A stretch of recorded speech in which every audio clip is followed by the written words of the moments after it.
Les vraies voix Sud Radio, 17h-20h, Philippe David, Cécile de Ménibus.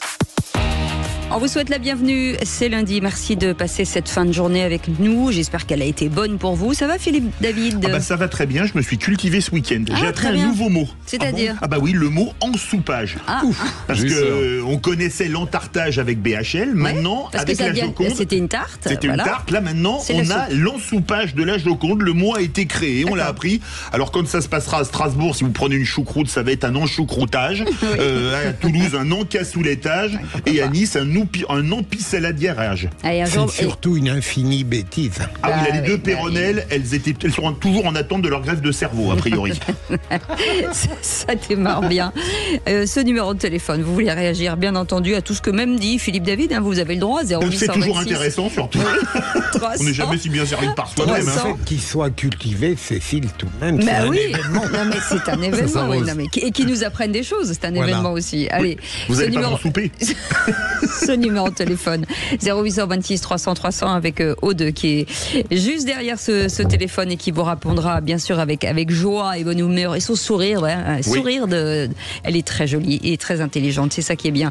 Et on est ravis de vous retrouver aujourd'hui. Allez, au sommaire de cette émission, on va revenir à 17h30 sur la FNSEA qui est dépassée. C'est un jugement signé Marine Le Pen en pleine crise agricole. Elle pointe le premier syndicat du secteur pour avoir négocié sur la taxation du gazole non routier.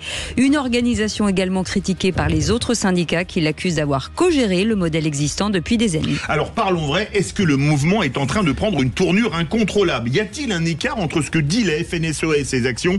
Agriculteurs, comme dit Marine Le Pen, la FNSEA est-elle dépassée? Eh bien vous dites oui à 93%. Vous voulez réagir? Le 0826 300 300. Avec notre expert du jour, Xavier Hollande, qui est professeur de stratégie de Kedge Business School et spécialiste des politiques agricoles. Et puis 18h30, le coup de projecteur des vraies voix. Il est souvent question d'Europe dans les problématiques agricoles. L'agriculture française bénéficie de la PAC, mais les exploitants disent aussi souffrir des normes européennes en matière d'environnement. Oui, alors parlons vrai, est-ce que l'Europe, avec Farm to Fork, de la ferme à la fourchette et le Green Deal, est en train de sacrifier nos agriculteurs au nom de l'écologie? Est-ce que nos agriculteurs sont réellement défendus par les politiques français à Bruxelles? L'agriculture française, c'était la première d'Europe. Elle ne l'est plus. Comment en est-on arrivé là? L'Europe veut-elle la peau de l'agriculture française? Eh bien, vous dites oui à 96%. Vous voulez réagir? Le 0826 300 300. Et pardon, j'ai dit normes européennes. J'aurais dû dire normes européennes, pardon. Et puis, pour en parler, notre expert du jour... Ça passe. Non. Vous avez raison, Cécile, mais on commet parfois des fautes un peu plus graves. Oui, mais écoutez, c'est important de le dire. Emmanuel Ferrand sera avec nous, agriculteur, céréalier, puis plus éleveur bovin et son épouse viticulture. Et il est aussi maire de Saint-Pourçain. Il sera avec nous dans dans une heure et demie, exactement. En attendant, on vous souhaite la bienvenue. C'est les vraies voix jusqu'à 19h. Les vraies voix Sud Radio. Et donc, vous les avez déjà entendus, Philippe Bilger, la voix, The Voice, président de l'Institut de la Parole. Mon cher Philippe, bonsoir, merci. Bonsoir, en pleine forme. J'ai attendu ce lundi, vraiment, ça n'est pas de la flagornerie. Oui. On est heureux d'avoir la fin de semaine. Pour certains, ils se cultivent, d'autres stagnent comme moi. Mais on attend le lundi, avec bonheur. Extraordinaire. Pour retrouver une dynamique. Allez, Pierre-Yves Martin qui est avec nous, consultant. Est-ce que vous stagnez le week-end ou est-ce que vous avancez? Ou est-ce que le week-end vous en avez soupé? Non, j'en ai pas soupé. Non, j'étais à Marseille ce week-end et j'ai passé un très beau week-end. C'est super. Une autre anecdote? Non, ça ira. Jean Dorido, docteur en psychologie. Bonsoir. Bonsoir Jean. Bonsoir les amis, heureux de vous retrouver. Alors ce week-end, faites-nous rêver. Ce week-end était sensationnel. Je me suis réjoui à l'idée de vous retrouver aujourd'hui et j'ai couru, figurez-vous. J'ai cultivé mon corps. Ben oui. Eh bien écoutez, et puis c'est plutôt l'endurance. Et ce numéro de téléphone que vous utilisez, 0826 300 300, on va dire bonjour à Cédric du Cantal. Bonsoir Cédric. Bonsoir Cédric. Bonsoir. Alors bienvenue. Oui, allez-y. Non, je disais juste bienvenue, allez-y. M'engueulez pas. Il a foncé Cédric. Allez-y. Non, mais c'est Aude, elle m'a mis la pression, elle m'a dit tout ce qu'il fallait que je dise et déjà je m'en rappelle plus. Vous voulez qu'on fasse venir Aude au micro pour qu'elle le dise à votre place? Non, ça ira. Alors moi, je voudrais pousser un coup de gueule contre la vindicte populaire à laquelle a été soumis Jérôme Bail. Ah, très bien. Eh bien, vous avez bien raison. Allez, 0826 300 300, direct, on part au standard. Oui, bonjour, Hubert de Bayonne. Je suis un petit peu révulsé par ces problèmes, entre guillemets, avec les agriculteurs, entre guillemets, quand on voit que leurs présidents de syndicats sont des grands patrons d'industrie agroalimentaire pesant 7 milliards de capital, 7 milliards d'euros, ça fait un peu rigoler. Ensuite, ils ont voulu le marché unique en 92 et ils appelaient, tous leurs syndicats appelaient à voter oui pour faire du business. Et bien le business, ils l'ont. Maintenant, ils prennent de l'autre côté du business. Les plus forts bouffent les petits. Ensuite, autre chose, la lutte de classe et la lutte de caste, j'appelle ça des castes. Quand on entend une responsable de syndicat agricole en train de dire que le problème de faire une lutte de convergence, ça n'est pas son problème et qu'elle n'en a rien à foutre des autres, eh bien moi aussi, en tant qu'ouvrier, j'en ai rien à foutre de leur gueule aux agriculteurs, surtout qui vivent bien mieux que moi, qui suis tout le temps en train de tirer la langue, le diable par la queue pour finir les fins de mois. Alors c'est bon quoi, ça suffit là maintenant. Allez, au revoir. Et ben voilà, il y avait une sorte d'unanimisme sur les agriculteurs, ça fait du bien, même si on n'est pas d'accord, avec une voix dissidente et vigoureuse. On donne la parole à toutes les opinions. Jean de Rideau. Non, mais c'est-à-dire que, alors, pour le coup, on va en parler ce soir, c'est vrai, c'est un souci de trouver des sujets qui font consensus. La France, vous savez, c'est le fameux archipel français Jérôme Fourquet, voilà. Et là, c'est un fait, on a un pays qui, traditionnellement, tout le monde était agriculteur il n'y a pas si longtemps que ça dans ce pays. Ça. Tout le monde avait dans sa famille un cousin, un beau-frère, un parent agriculteur. Et là, c'est fini ce temps-là. Et là, typiquement, le témoignage de notre auditeur rappelle à quel point c'est difficile d'être ensemble, réunis autour d'une cause commune. Et combien nous sommes cloisonnés, notre société est cloisonnée et à fleur de peau.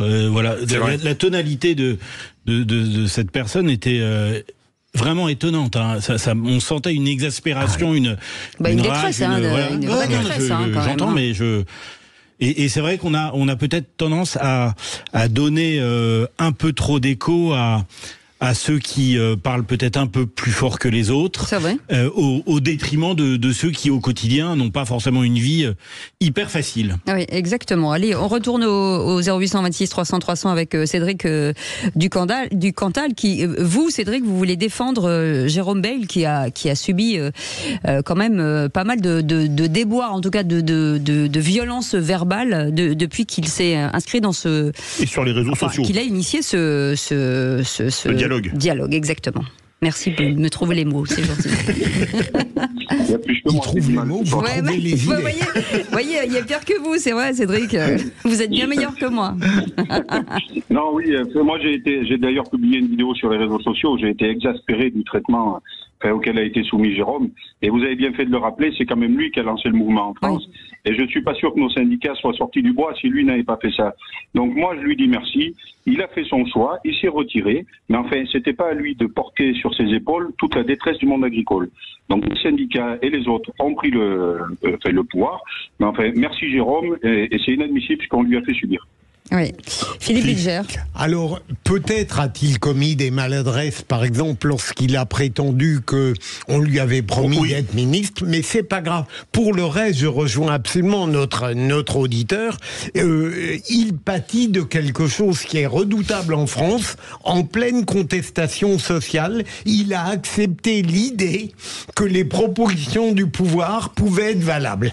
Et là, c'est dramatique. Jean de Rideau. Mais c'est-à-dire que typiquement, on voit à quel point syndicaliste, c'est un métier en réalité. Il y a vraiment cet art de développer une posture du toujours contre, de toujours en désaccord. Et on voit à quel point c'est une position vraiment délicate d'être porte-parole, parce que tout le monde vous attend au tournant, y compris des personnes prétendument de votre propre camp et pour lesquelles vous faites tout finalement. Et c'est un remerciement qui se pose là, si j'ose dire. Pierre-Yves Martin. Oui, de la complexité d'être porte-parole, mais aussi peut-être de la tactique du chef de gouvernement de vouloir privilégier un premier niveau de relation de proximité avec lui au détriment des autres syndicats, et donc du coup finalement ce porte-parole paye pour les autres. En tout cas, si toutefois les agriculteurs vont jusqu'au bout et obtiennent ce qu'ils attendaient, ils pourront lui dire merci. Ouais. parce que sans lui, ça n'existerait pas ça aujourd'hui.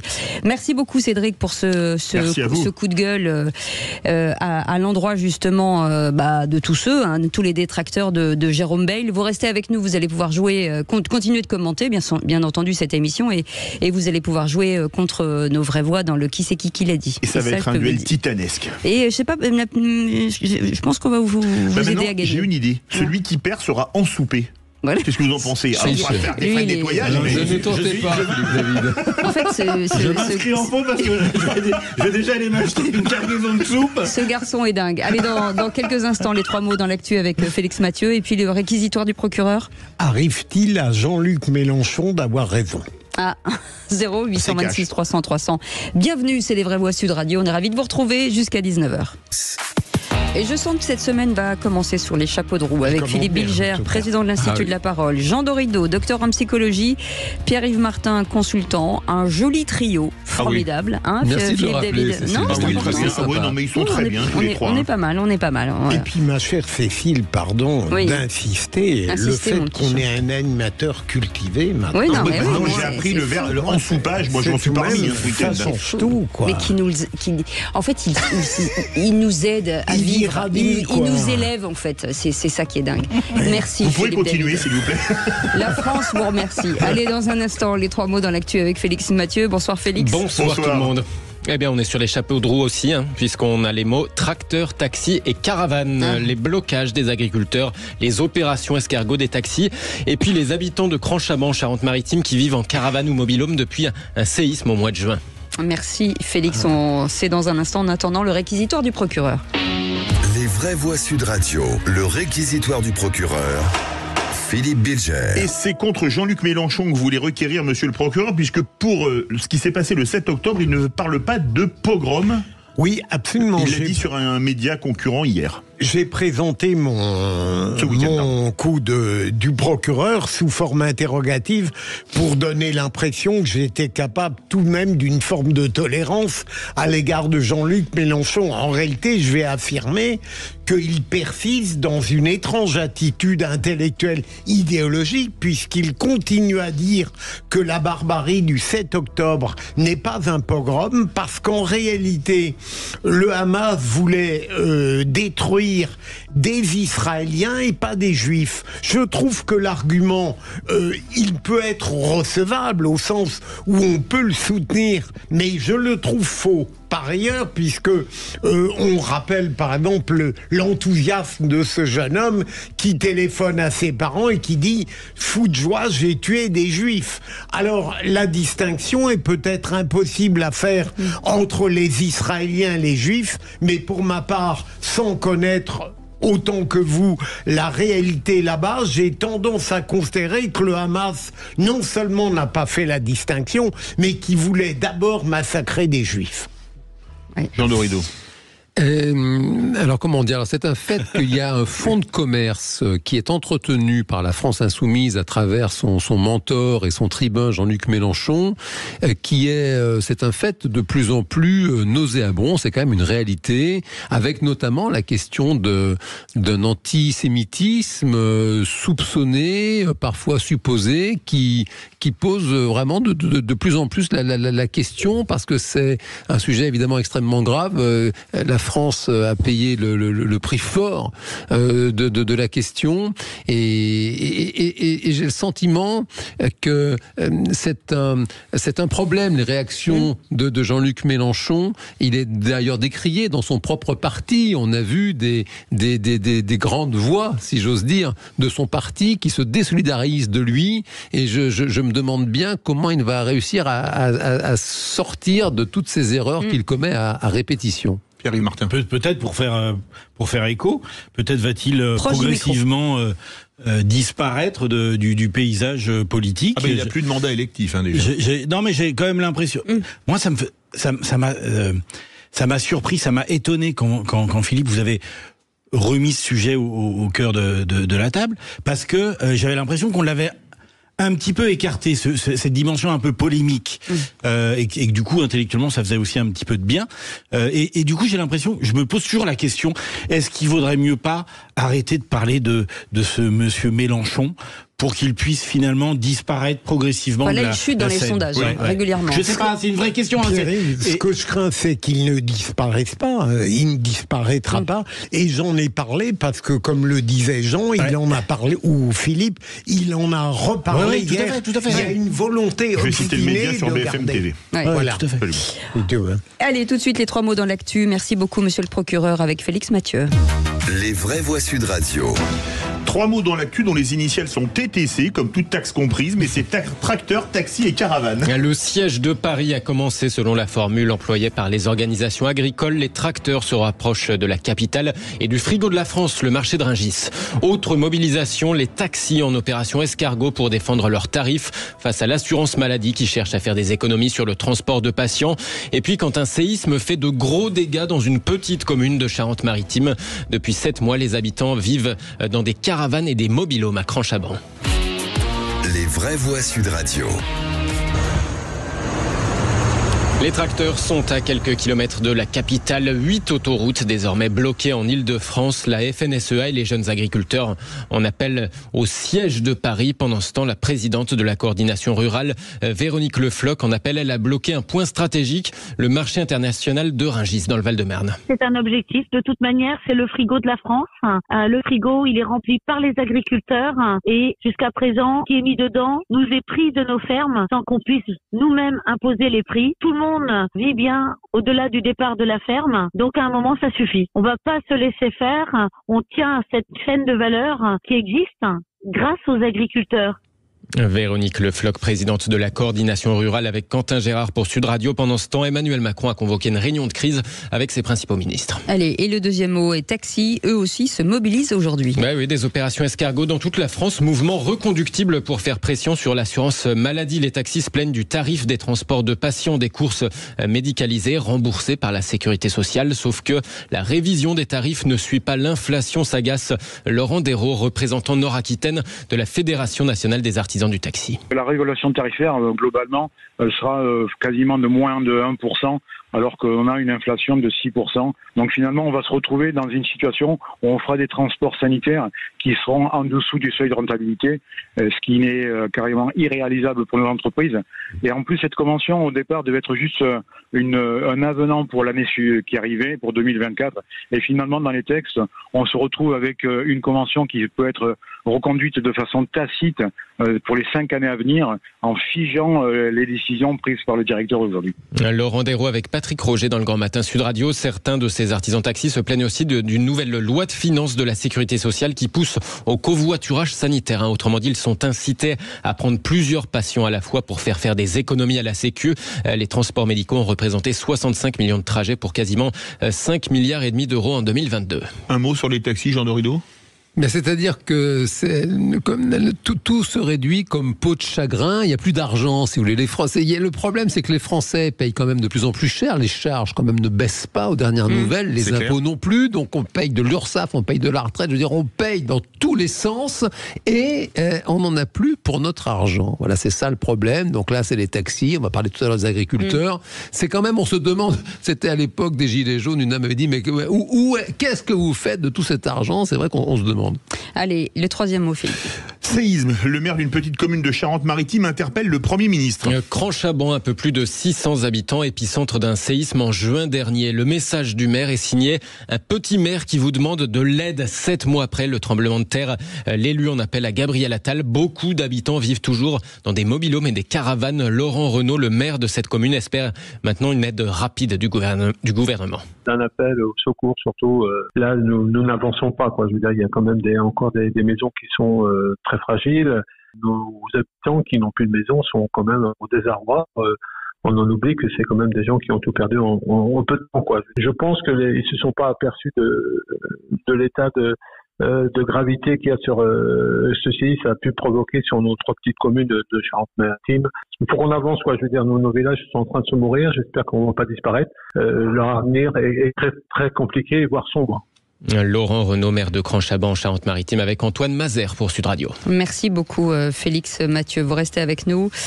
La suite des vraies voix dans quelques instants et on va revenir, ce sera le grand débat avec Marine Le Pen qui pointe du doigt la FNSEA, principal syndicat agricole, d'être dépassé par le mouvement de colère des agriculteurs. Mon cher Philippe. Alors parlons vrai, est-ce que le mouvement est en train de prendre une tournure incontrôlable ? Est-ce qu'il y a un écart entre ce que dit la FNSEA et ses actions ?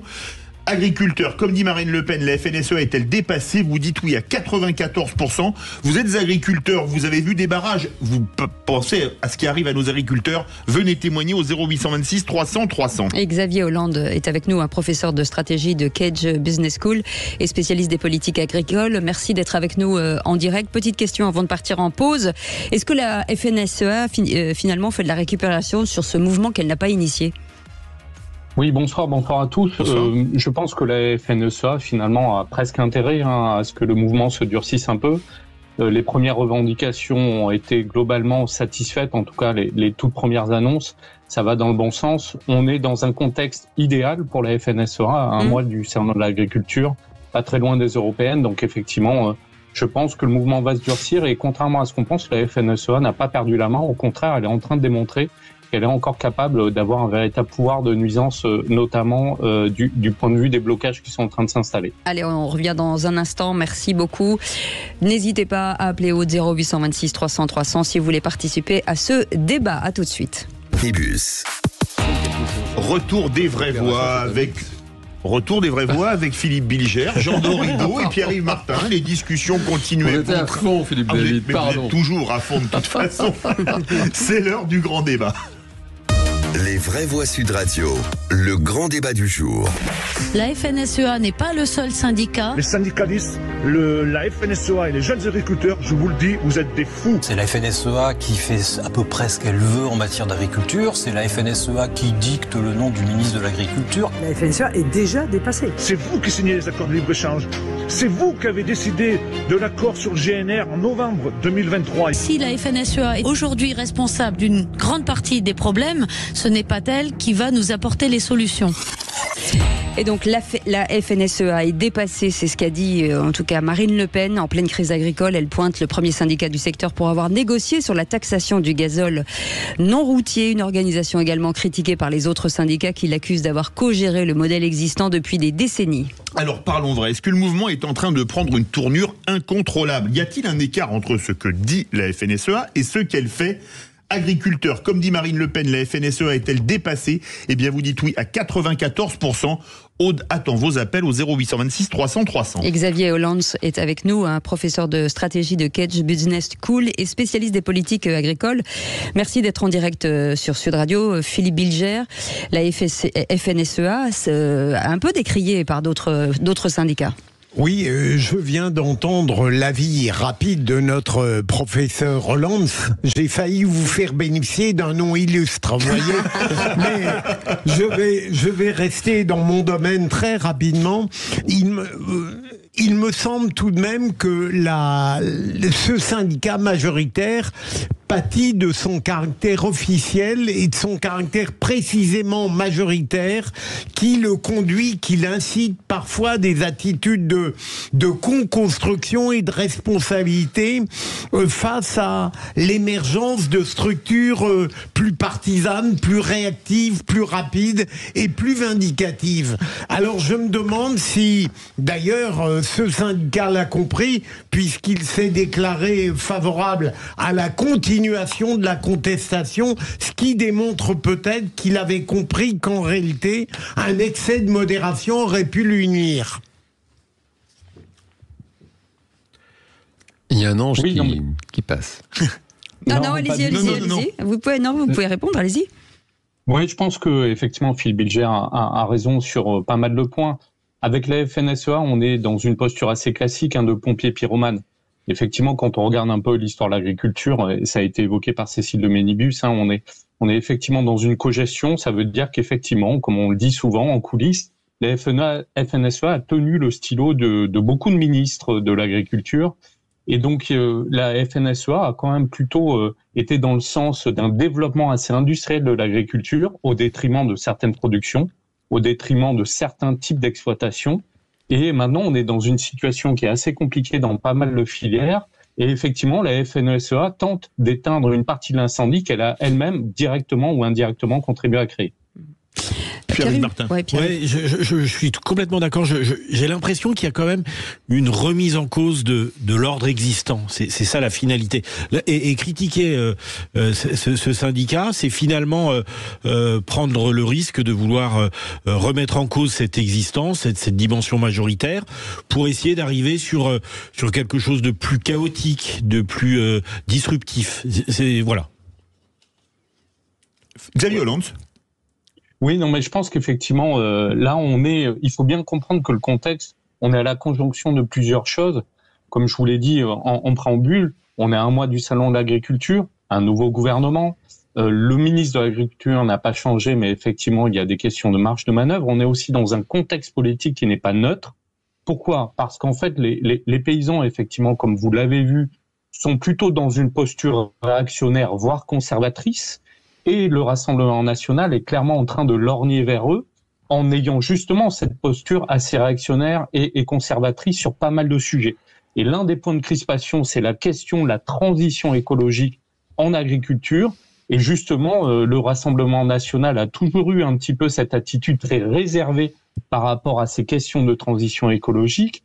En même temps, en déclenchant ces mouvements, finalement, les agriculteurs arrivent à prendre en flagrant délit finalement le gouvernement sur cet écart-là entre ce qui se joue à Bruxelles et ce qui se joue sur le terrain. Le gouvernement n'arrivera sans doute pas complètement à tenir les deux bouts, c'est-à-dire à s'acheminer vers une transition écologique qui semble nécessaire, mais en même temps à donner des gages et des garanties sur certains points aux agriculteurs qui vivent assez durement la situation. Vous êtes agriculteur, vous êtes syndiqué, mais vous dites, moi je n'écoute pas ce que dit le syndicat, je vais ou je ne vais pas sur les barrages. Venez témoigner au 0826 300 300, Jean de Rideau. Moi j'aurais une question pour Monsieur Hollande, parce qu'il y a quelque chose qui surprend quand on regarde ça dans l'actualité, c'est vraiment cette absence de pluralisme, en tout cas en apparence, du monde syndical agricole. Je veux dire, quand on regarde l'industrie, qui est un domaine que je connais un peu de par mon histoire personnelle, il y a différents syndicats, Force ouvrière, la CGT, Sud, la CFDT. Bon, on voit depuis toujours des tendances différentes avec précisément cette possibilité de se mettre autour d'une table commune pour que sortent des choses constructives. Alors que pour le monde agricole, il y a cette impression d'avoir d'une un seul espèce puissant, de syndicat hégémonique. Oui. Et donc, j'aimerais comprendre comment ça se fait qu'il n'y ait pas quand même des sensibilités différentes qui existent dans notre pays sur le sujet. Il y en a, mais elles sont minoritaires. Oui. C'est un peu comme dans les docks où c'est la CGT qui décide de tout. Là, chez les agriculteurs, c'est la FNSEA. Oui, sauf qu'on a le sentiment que les dockers sont bien défendus pour le coup, qu'il y a vraiment quelque chose qui défend leurs intérêts de dockers, que ce soit à Sète ou ailleurs, ou au Havre, alors que c'est pas le cas des agriculteurs que j'ai toujours vus quand même malheureux comme les pierres. Alex Xavier. Oui, non, là encore une fois, je vous rejoins. On a effectivement un syndicat hégémonique, vous l'avez dit. Dans l'histoire aussi du syndicalisme agricole, il faut se rendre compte que les autres syndicats qui ont tenté d'émerger, et le syndicat numéro 2, c'est la coordination rurale qui s'est illustrée notamment dans le Lot-et-Garonne, en ayant des postures assez fortes également.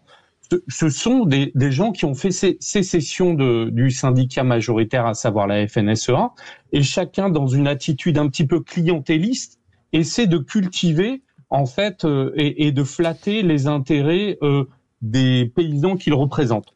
Le seul syndicat qui se trouve finalement à une autre extrémité, parce que tous les syndicats ont des positionnements assez proches sur certains points, c'est la Confédération paysanne qui est le seul syndicat agricole connoté plutôt à gauche et qui défend clairement une agriculture biologique. La FNSEA, c'est le champion effectivement des filières agricoles et plutôt des grands ensembles, des grandes entreprises agricoles, donc ce qu'on appelle l'agro-industrie. Et en dessous, on a effectivement la coordination rurale qui est plus dans la défense du modèle très symbolique et très historique de l'exploitation agricole familiale, sensibilité qu'on retrouve chez le 4e syndicat qui est également le MODEF. Donc en fait, les 3 principaux syndicats se trouvent dans un espace, on va dire, syndical et politique qui est très proche, chacun essayant finalement, par le biais d'une sorte de course à l'échalote, d'attirer sur des positions assez conservatrices un maximum d'adhérents. Et il faut savoir également pour vos auditeurs qu'on a un renouvellement des chambres d'agriculture en ce moment.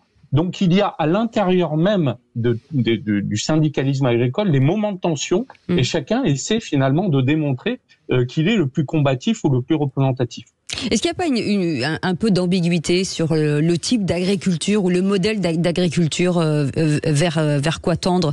D'un côté, on prône les exportations et d'un autre côté, on dit bah oui, attention les salaires d'agriculture. On a l'impression qu'on est un peu entre deux chaises.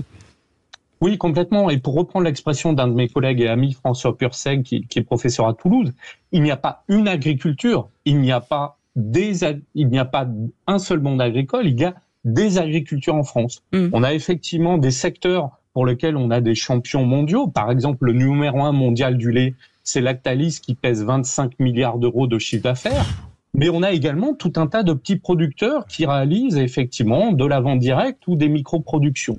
Et c'est justement cette diversité qui est très importante dans nos modèles agricoles. C'est à la fois une force mais également une faiblesse. Parce que sur les marchés mondialisés comme le lait, la viande ou les volailles, on en parlera peut-être avec le CETA et le Mercosur, eh bien effectivement, on a des pays qui ont clairement fait le choix d'un seul type d'agriculture et qui se sont lancés à fond vers des modèles agricoles qui privilégient l'industrie. On peut penser à l'Irlande, on peut penser au Danemark, on peut penser à la Nouvelle-Zélande ou encore au Brésil, où on assiste à des fermes géantes dont on ne souhaiterait sans doute pas en France, et qui leur permet d'être très compétitifs sur les marchés internationaux. Notre vraie voix du jour, Cédric, qui est dans le Cantal. Rebonsoir Cédric. Bonsoir. Vous êtes éleveur bovin, si je ne m'abuse, c'est ça? Oui, je suis éleveur bovin, une exploitation familiale, et je suis associé avec ma mère et ma femme. D'accord. Comme vous voyez, on parlait justement du Mercosur avec les pays sud-américains. Pourquoi cet accent? Parce que c'est en espagnol, théoriquement, version originale. Mercosur. Et je trouve que Mercosur, c'est laid. Est-ce que ça vous fait peur en tant qu'éleveur bovin quand on voit les coûts de production des bœufs argentins ou des bovins argentins et brésiliens? Et bien sûr que le Mercosur, il nous fait peur. C'est encore de la viande qui risque d'arriver sur nos territoires. Et nous, on peut pas lutter contre leur modèle. Et, on a des petites exploitations familiales. Nous, on a besoin de valeur ajoutée sur nos exploitations. On peut pas se permettre de vendre des produits. Et c'est notre problème actuellement, à des prix dérisoires. Et bien sûr que ça nous fait peur. Et si on veut conserver des exploitations familiales dont on vante le modèle, tout ce qui est biodiversité, des petites exploitations avec des haies, des prairies, il ne faut pas nous opposer à ces gens-là parce qu'on n'y arrivera jamais, quoi, clairement. La réponse rapide de Xavier Hollande, parce que ça réagit beaucoup au 0826 300 300 et Philippe Bilger frétille sur sa chaise. Non, pas du tout. Complètement, je crois que votre éleveur du Cantal, il pose bien les bases du problème. Ce qui est en train de se jouer finalement, c'est de quelle alimentation on veut dans le futur. Est-ce qu'on veut une alimentation effectivement parce qu'il y a peu de pouvoir d'achat qui sera peu cher, et dans ce cas effectivement la France est mal positionnée et donc ça va mettre à mal une partie de notre monde agricole, ou est-ce qu'on veut effectivement une alimentation qui respecte à la fois nos terroirs, notre histoire et qui, pour le coup, Xavier, a justement un coût qui est un petit peu plus important. Pardon Xavier Hollande, je veux bien qu'on dise, voilà, mais s'il n'y avait pas autant de marge entre le producteur et finalement ce qui arrive dans le panier de la ménagère, il y a certainement des gens qui se prennent des marges de ouf. Donc il y a un moment donné, on peut peut-être réduire pour éviter d'avoir des prix qui sont explosifs avec des agriculteurs qui gagnent pas leur vie. Enfin, on n'est pas obligé de manger de la mauvaise nourriture alors qu'on a tout en bas de chez nous, et que je pense qu'à un moment donné, il y a certainement des intermédiaires qui prennent beaucoup d'argent. Mais alors là, les chiffres sont incontestables, hein, et d'ailleurs, ils ne sont pas contestés par le ministre de l'Agriculture. Pour vous prendre un exemple très très simple, un exploitant laitier qui va faire peut-être 1 million de litres de lait, ça va représenter un chiffre d'affaires de 500 000 euros. Ouais. En face, il peut avoir effectivement un Lactalis qui va peser 25 milliards d'euros. Et tout au bout de la chaîne, le groupement Leclerc, par exemple, qui pèse 45 milliards d'euros. Donc le schéma, il est très simple. On a un petit poussé qui n'a absolument pas la capacité à aller négocier les quelques centimes qui lui permettraient de sortir la tête de l'eau. Et le contre-exemple qui nous montre qu'autre chose est possible, effectivement, c'est par exemple les paysans qui font de la viande directe. On a un éleveur bovin, peut-être qu'il vend en direct, et dans ce cas, la marge qui est effectivement complètement absorbée par l'industriel ou la grande distribution lui revient en grande partie dans la poche. Et le cœur du problème, et le cœur du malaise paysan, il est sans doute dans ce rapport de force qui est absolument déséquilibré et qui pèse dans beaucoup d'exploitations agricoles. Il faudra un petit peu de courage, surtout. Mais Philippe Bilger. votre réponse à la suite de la question tellement pertinente de notre animatrice est tout à fait intéressante parce que vous avez montré concrètement comment les agriculteurs y perdent. Mais si vous me permettez une observation sur le sujet proposé par Sud Radio, le syndicat majoritaire, je crois, pâtit également de sa relation constante avec les pouvoirs politiques, quels qu'ils soient. Combien de fois on a pensé que le ministre de l'Agriculture allait être retrouvé dans les seins de ce syndicat majoritaire, et ça n'est pas quelque chose qui profondément crée une sympathie immédiate pour lui de la part de tous les autres cercles qui l'entourent. Oui, non, mais là encore, je vous rejoins, mais ce qu'il faut bien que vos auditeurs comprennent, c'est que pour un paysan qui s'installe ou qui reprend une exploitation familiale, tous les postes ou une grande partie des postes, en fait, sont tenus par des gens autour ou qui gravitent autour de la FNSEA ou issus de la FNSEA, et des postes qui permettent notamment des décisions, des octrois de subventions ou des aides. Et donc, de gré ou de force, finalement, quand on est agriculteur en France, on est quelque part presque condamné à passer un petit peu sous les fourches caudines de ce syndicat majoritaire, parce que ce syndicat est implanté dans quasiment toutes les instances, qu'elles soient départementales, régionales ou nationales. Allez, 0826 300 300, on reviendra à vous, bien entendu, dans un instant. Francis qui est avec nous du Gers. Bonsoir Francis. Bonsoir Francis. Allô. Allô, bonsoir on vous entend Francis, vous êtes en direct. Bienvenue. Oui, bonsoir.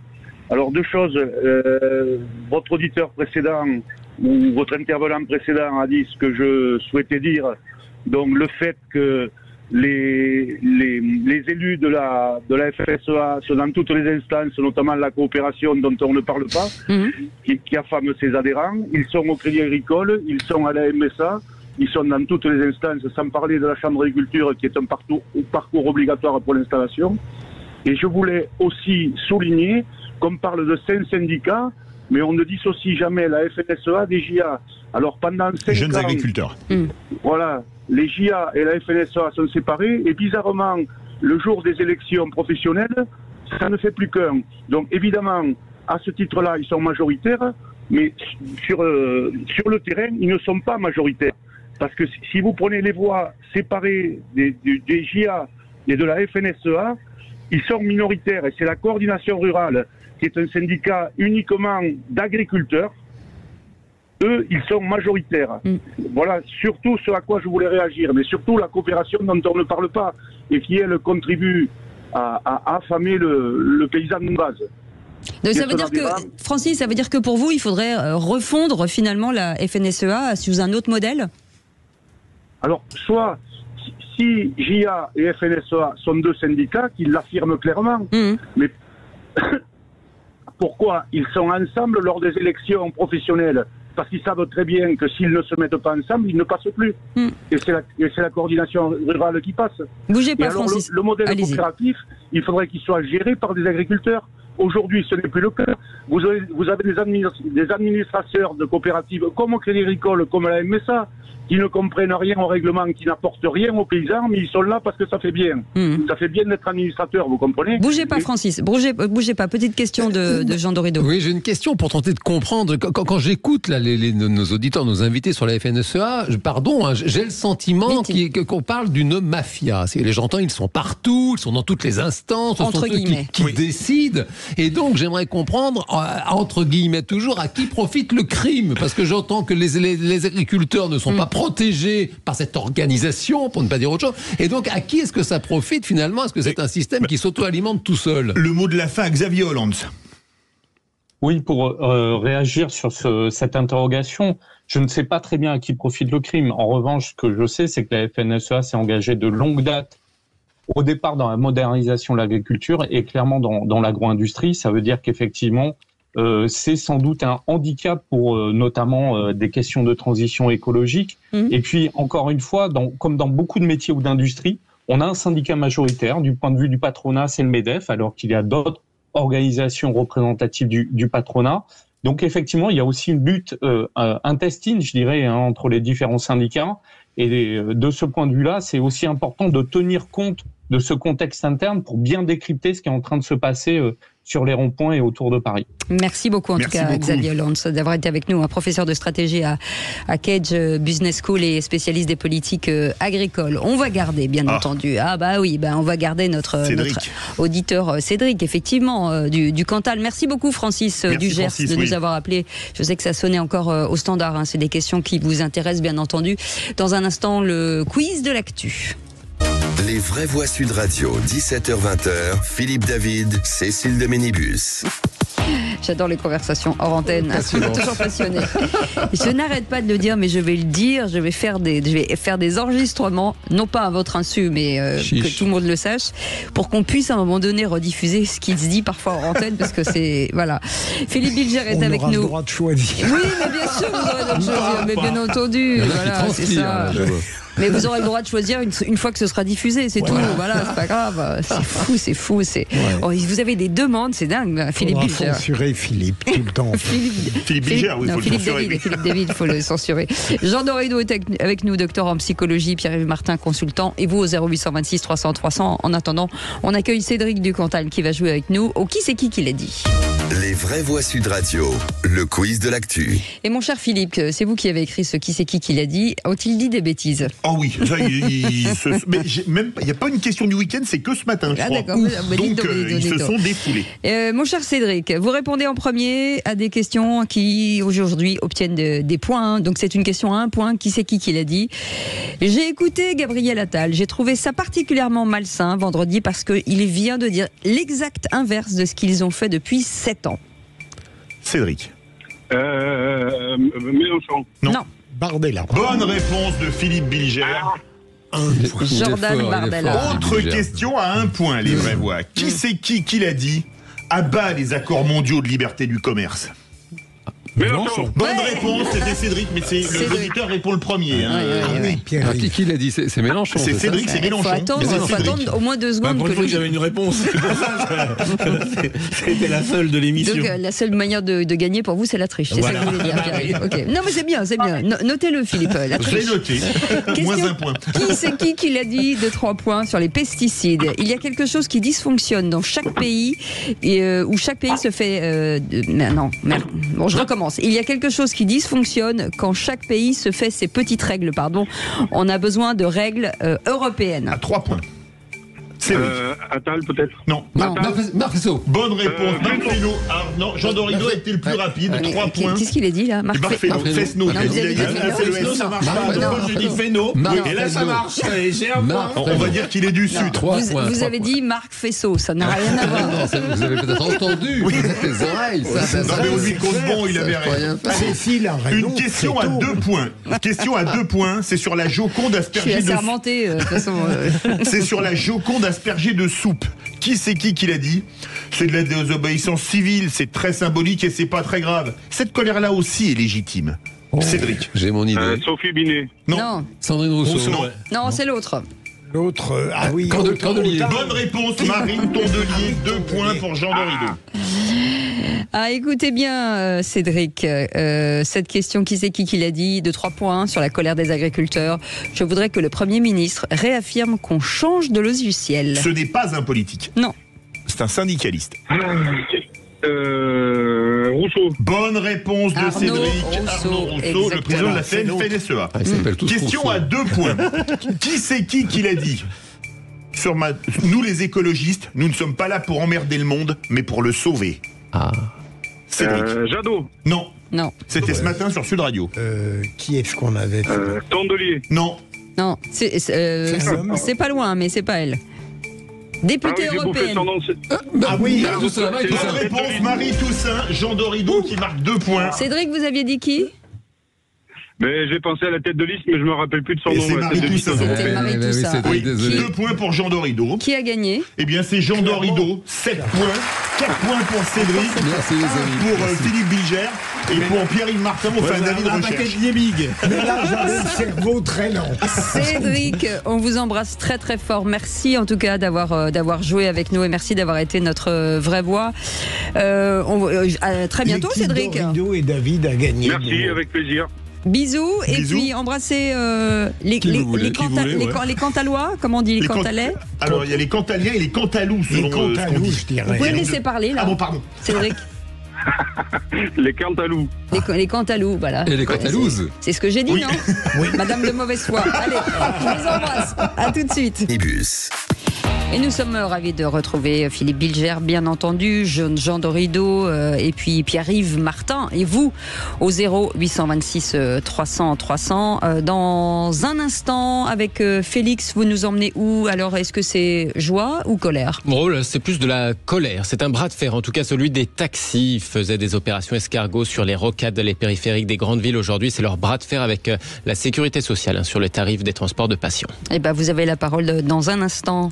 Et moi, plus qu'un coup de gueule, c'est un appel que je veux faire ce soir pour aider nos agriculteurs. La semaine dernière, j'avais dit à ce micro, en citant Perico Légas, qui est journaliste et critique gastronomique, consommer, c'est voter. Françoise Degois n'était pas d'accord avec moi, c'est bon signe, ça veut donc dire que j'avais raison. Françoise, on t'embrasse. Oui, consommer, c'est voter, et nous avons tous une part de responsabilité dans notre manière de consommer. Sur les produits alimentaires frais, vous pouvez savoir la provenance des produits en regardant la plaque vétérinaire, c'est un espèce d'ovale. S'il y a un F devant, ça veut dire que c'est un produit français. Sur les conserves de légumes, il faut lire l'étiquette. Je vous garantis que c'est pas plus cher et que vous aidez nos agriculteurs et payez en même temps les cotisations sociales qui permettent de nous soigner et de payer nos retraites. Samedi, en faisant mes courses, j'avais une envie de foie de veau, j'ai vu qu'il venait des Pays-Bas, et ben j'ai changé et j'ai pris de la viande bovine française. Même chose pour les haricots verts, qui venaient du Kenya ou de Madagascar, il y avait des haricots verts français qui étaient pas plus chers que les haricots malgaches ou kenyans, et bien je les ai pris. Un geste simple, mais qui, s'il était répété par des millions de Français, des millions de fois, contraindrait tant les industriels que les distributeurs à acheter français puisqu'ils ne vendraient plus ces produits importés. Alors oui au patriotisme économique, et nous avons tous ce pouvoir dans nos mains qui est comme un bulletin de vote, alors n'hésitons pas à nous en servir. Philippe Bilger. Vous avez raison, c'est impeccable, implacable, mais ce qui me désole, c'est que vous n'avez pas eu de foie de veau, parce que le foie de veau, c'est très bon pour l'intelligence. Ouais. Non, mais c'est vrai, vous ne le saviez pas, le foie de veau, c'est... Oui, c'est très bon. Et j'en mange très souvent. Mais du français.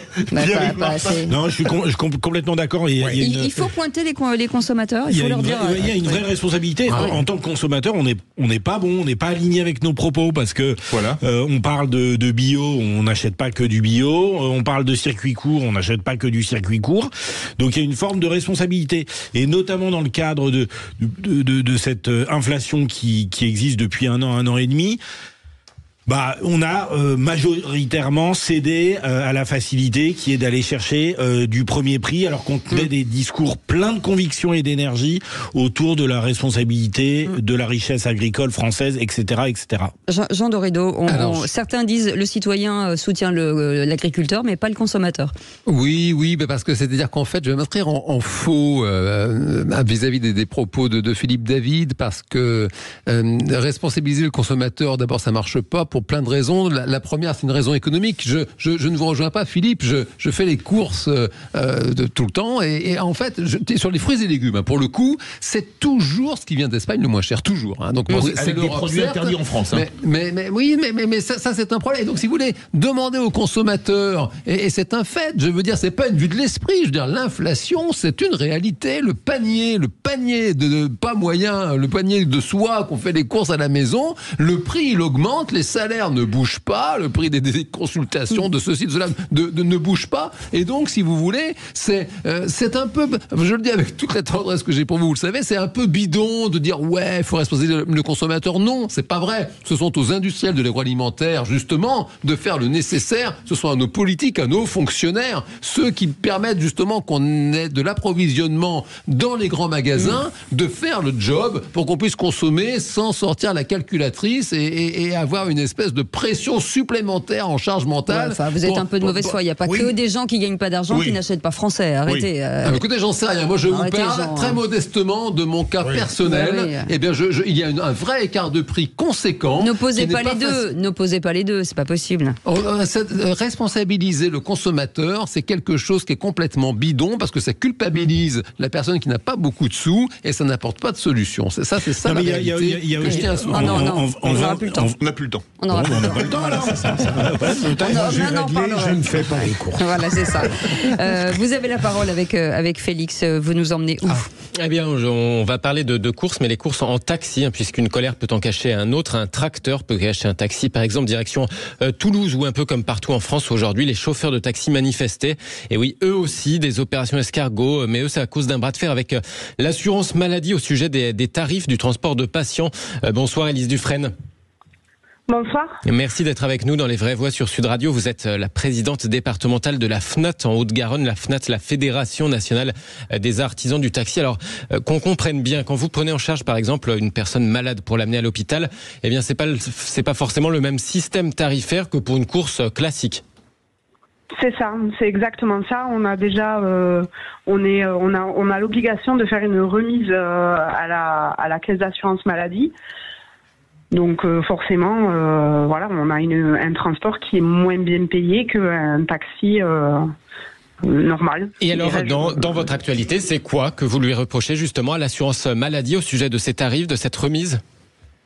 Alors, le problème qu'on a aujourd'hui, c'est qu'en fait, on signe une convention sans avoir nos tarifs établis, parce que notre arrêté préfectoral n'est toujours pas sorti. Donc, on ne sait pas demain à quel tarif nous allons pouvoir travailler et ni à quelle remise nous allons devoir appliquer, parce que aujourd'hui, les taux de la remise va être basée sur les taux de dépenses de 2023 par rapport à 2022 et nous ne les avons toujours pas. La caisse d'assurance maladie ne nous les a toujours pas fournis. Donc c'est très compliqué pour nous de pouvoir voir l'avenir et la pérennité de nos entreprises sans savoir demain à combien nous allons facturer. Alors vous avez été reçu aujourd'hui par le directeur de cabinet du préfet, par la directrice départementale de la caisse d'assurance maladie. Il y a du positif qui en est ressorti, vous avez été entendu ? Tout à fait, nous avons été entendus. La directrice de la CPM s'est engagée à remonter les informations que nous lui avons données. Elle a été dans l'écoute et nous espérons très prochainement pouvoir avoir une réunion pour pouvoir avancer sur le dossier. Yeah. Demain matin à 10h, nous avons rendez-vous avec la préfecture pour pouvoir commencer à travailler sur nos tarifs préfectoraux, car l'arrêté ministériel est sorti samedi. Donc ça veut bien dire qu'au niveau du national, ils ont bien entendu que nous allions manifester aujourd'hui, donc ils ont avancé le dossier. Donc ça c'est très positif pour nous. On a des bons interlocuteurs qui nous écoutent et ça c'est On suivra ça. Bien. On suivra ça. Merci beaucoup, Élise Dufresne, présidente départementale de la FNAT en Haute-Garonne, la Fédération nationale des artisans du taxi. Merci beaucoup, Élise Dufresne. Merci beaucoup, Félix Mathieu. Dans un instant, le tour de table de l'actu avec Philippe Bilger. Il retape l'église pour un baptême. Et avec vous, Pierre-Yves Martin. Halte au télétravail à 100%. Et avec vous, Jean Dorido. La santé mentale des ados qui se dégrade. Eh ben, on en reparle dans un instant. 0826 300 300 pour commenter tout. Vous avez le droit. L'antenne vous est ouverte. Les Vraies Voix Sud Radio, 17h-20h, Philippe David, Cécile de Ménibus. Et vous avez raté cette fois-ci cette prescription médicale. Hein, c'était Fontaine avec Philippe Bilger. Oui. Jean Dorido, Pierre-Yves Martin, bien entendu, pour le tour de table de l'actu de nos Vraies Voix. Encore ces stupides actualités. Ça dépend de la masse d'informations. Quand il a rien à dire, il dit rien. Il n'a pas été élevé chez les porcs, excusez-nous. Le tour de table de l'actualité. Et avec une jolie petite info pour Philippe Bilger. Oui, avec une église retapée pour une belle œuvre. J'ai vu ça à Messin, c'est en Moselle, si je ne me trompe. Un père qui vivait... Et non, ça n'est pas cochon, hein, Jean, arrêtez. Venant de vous, c'est surprenant. Non, mais il y avait une petite église en mauvais état, mais qui méritait d'être restaurée, réparée. Le père voulait y faire le baptême de son fils. Il en a parlé au maire. Le maire a accepté. Et le père, avec 2 amis, a fait un travail sur plusieurs mois. Et il a réussi à remettre cette petite église en état. Et le baptême aura lieu. Et le maire est ravi parce qu'on a...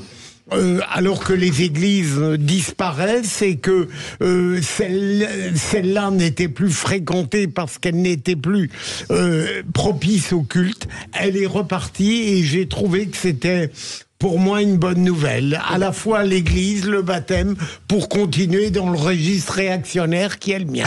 Non, mais qu'on soit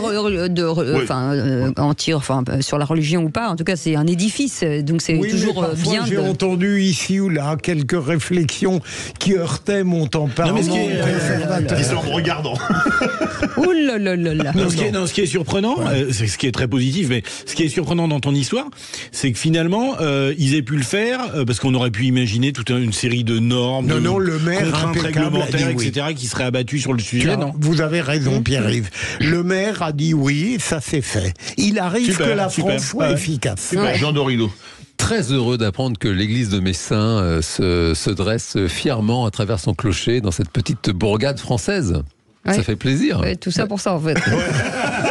Écoutez, il y a des plaisirs simples dans la vie. On lui donnerait le bon Dieu sans confession. C'est important de savoir ne pas passer à côté. Ça veut dire qu'on ouvre le micro à Jean Dorido devant des centaines de millions d'auditeurs qui nous écoutent et qu'on remercie d'ailleurs. Tout ça pour ça. Et qu'on embrasse. Voilà. Et puis il ouvre des brèches dans lesquelles on pourrait s'engouffrer. C'est mon Dieu, c'est terrible. Même pas un brin d'émotion, rien du tout. Non, mais sans blaguer, je suis très heureux. À l'instar de Pierre-Yves, je salue l'initiative, je salue effectivement à quel point il est possible de faire preuve de souplesse, même au niveau des normes qui s'imposent dans ce genre de situation. Vous n'avez pas d'émotion, vous n'avez que du désir, vous. Oui, c'est ça. L'un n'empêche pas l'autre. Quand on est sensible, on est jusqu'au bout. Ça va se finir en séance de psy, ça je le sens. Ces petits villages où il y a plein effectivement de monuments qui sont en train de... Et c'est décorrélé de la religion, qui se meurent. Je trouve ça génial que les administrés se mettent à les restaurer. Ça fait le succès de certains maires également. Et c'est génial, c'est formidable, je trouve. Par exemple, j'ai pour ami quelqu'un qui a viré politiquement Robert Ménard à la mairie de Béziers. Lorsqu'il est arrivé, Cécile, il a remis en état, il a restauré des choses que les maires beaucoup plus classiques avaient laissées en total déshérence. Oui, c'est ça. Bah voilà, c'est bien en tout cas. Il faut aimer le passé. C'est ça. Bah, il faut aimer le passé. C'est pour ça que je suis respecté. Voilà. C'est ça. On vous a pas retapé, nous. Non. Mais ce serait trop long. On est prêt à faire de la retape. Il y aurait des endroits stratégiques. Voilà. Vraiment, il faudrait y passer du temps. On essaye de vous restaurer du lundi au vendredi. En tout cas, on ne sait pas après ce qui se passe. Et vous le faites très bien. Merci. Pierre-Yves Martin, on parle de quoi dans un instant ? On parle du télétravail. Ouais, du télétravail, on va en parler. En attendant, la santé mentale avec vous, Jean Dorido. Oui, c'est une toute nouvelle étude qui vient d'être publiée par le journal Le Parisien aujourd'hui en France. C'était dans l'édition de ce matin. Et en fait, la santé mentale des jeunes ne s'améliore pas. Alors hélas, c'est vrai qu'on finit par le savoir et en même temps, on ne le répétera jamais assez. On a aujourd'hui, chez les 11-15 ans, un enfant sur deux qui souffre d'anxiété. Ça touche aussi bien les filles que les garçons, avec de gros soucis au niveau du sommeil. Les enfants dorment de moins en moins et ça se porte sur le stress, ça se porte sur l'anxiété et... Ma chère Cécile, la situation est grave. On pourrait dire les gamins s'écoutent, etc. On a 13% quand même de nos enfants qui ont des idées suicidaires. Donc c'est un vrai souci. Et je vous écoute parce que je vous sens... Non, mais j'ai une vraie question. Le fait que ce soit 11 et 15 ans, est-ce que c'est un âge charnière réellement ? Alors merci de votre aide, Cécile, parce que c'est effectivement une réponse qui est souvent entendue de dire de toute façon l'adolescence, la préadolescence, c'est un moment compliqué, c'est normal d'aller mal à cet âge-là. Et justement, quand vous écoutez les savants sur le sujet, ils vous disent non, on a eu une vraie cassure à l'époque du confinement, et ça, les adultes ne se rendent pas compte à quel point, pour un cerveau qui est en maturation, pour des relations sociales qui sont en train de se développer, les jeunes ont vraiment souffert profondément, et on ne remonte pas la pente, et c'est un vrai souci, et c'est l'occasion de rappeler dans cet espace de parlons vrai, qu'il est absolument nécessaire de payer les psychologues dans ce pays. Les psychologues ne sont pas pris en charge par l'assurance maladie. Il est important, essentiel de payer les médecins parce qu'il faut prendre du temps pour travailler avec des enfants. On ne peut pas le faire comme ça, comme d'autres actes médicaux peuvent être faits quand on sait faire rapidement. Et il est important aussi de former les médecins à cette dimension de la prise en charge de la santé mentale. Mais comment on explique ce mal-être ? C'est créé par quoi finalement pendant le confinement ? Il y a beaucoup. Le confinement déjà. Oui, ça c'est. Nous sommes des mammifères sociaux, donc ça veut dire que c'est nécessaire pour nous d'être. D'ailleurs, peut-être Pierre-Yves en parlera avec le télétravail. On a besoin de se voir, d'être à proximité les uns des autres, de se toucher, de se parler. Les écrans, ça ne marche pas. Il y a des terminaisons nerveuses dans le cerveau qui ne se développent pas quand vous êtes à distance. Et ça, si vous voulez, il y a d'abord beaucoup d'adultes, on les remercie du reste au passage, qui ont travaillé pendant le confinement. Ces fameuses fonctions essentielles. Les gens étaient dans le job. Alors que les ados, c'est vraiment un âge où on a besoin de se voir les uns les autres, de prendre des cafés pendant des heures, de refaire le monde. Eux, ils ont été privés de ça et ils ont pris du retard, si vous voulez, d'un point de vue socio-cognitif, développemental, qui ne se rattrape pas. Ça, c'est le premier point. Et puis le deuxième point, alors on fait des hypothèses. Le développement des écrans, ils se prennent les actus hyper anxiogènes tout seuls. 52% à être seuls sur leur smartphone, à avoir les actus anxiogènes sur le climat, sur la guerre. Et donc à l'arrivée, eh bien on a des jeunes, des 11-15 ans, qui vont moins bien encore qu'ils ne le seraient dans de meilleures conditions, juste du fait de leur âge, si vous voulez. Votre point de vue est très intéressant. Donc votre première idée, Jean, c'est qu'il faut augmenter les psychologues. Et il faut déjà les prendre en charge. Et la deuxième, c'est que de 11 à 15 ans, à cause du confinement, on a des troubles qui sont accrus. C'est bien ça, en un mot. Pour faire simple, c'est ça. Complètement. Je me suis permis de faire la synthèse d'une pensée brillante, naturellement. Il y a un autre élément que je trouve intéressant, c'est cette espèce d'amnésie collective où tout le monde, finalement, semble avoir oublié ce qui s'est passé pendant le confinement. Comme si on était plus fort que tout. Tout à fait.